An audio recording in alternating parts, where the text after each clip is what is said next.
কালীঘাট শক্তিপীঠের উৎপত্তির পেছনে যেমন পৌরাণিক কাহিনী রয়েছে, তেমনি আধুনিক মন্দিরটি তৈরির পেছনেও রয়েছে এক ঐতিহাসিক প্রেক্ষাপট। নিচে সেই প্রচলিত গল্পটি তুলে ধরা হল। পৌরাণিক প্রেক্ষাপট। পৌরাণিক কাহিনী অনুসারে দেবী সতীর দেহত্যাগের পর মহাদেব যখন তার দেহ কাঁধে নিয়ে তাণ্ডব শুরু করেন, তখন বিষ্ণুর সুদর্শন চক্রে সতীর দেহ ৫১টি খণ্ডে বিভক্ত হয়।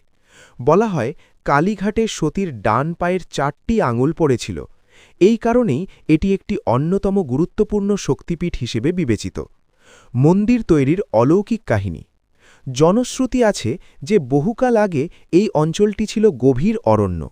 আত্মারাম ব্রহ্মচারী ও ব্রহ্মানন্দ গিরি নামে ২ সন্ন্যাসী আদিগঙ্গার তীরে দেবীর আঙুলের প্রস্তরখণ্ডটি খুঁজে পান। তারা একটি কোষ্ঠী পাথরের মূর্তির নিচে সেই পবিত্র অংশটি স্থাপন করে পূজা শুরু করেন। প্রথম দিকে এটি একটি ছোট কুঁড়ে ঘরের মতো ছিল। বর্তমান মন্দির নির্মাণের ইতিহাস। ১৮০৯ সাল। আমরা আজ যে কালীঘাট মন্দিরটি দেখি, সেটি ১৮০৯ সালে নির্মিত হয়েছিল। এর পেছনে সাবর্ণ রায়চৌধুরী পরিবারের বিশেষ অবদান রয়েছে। বরিশালের জমিদারের উদ্যোগ। তৎকালীন বরিশালের, বর্তমানে বাংলাদেশের জমিদার সন্তোষ রায়চৌধুরী বর্তমান মন্দিরটির নির্মাণ কাজ শুরু করেছিলেন। নির্মাণকাল ১৮০৯ সালে মন্দিরটির মূল কাঠামো সম্পন্ন হয়।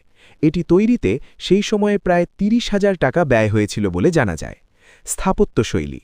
মন্দিরটি বাংলার নিজস্ব ৮ চালা স্থাপত্য রীতিতে তৈরি।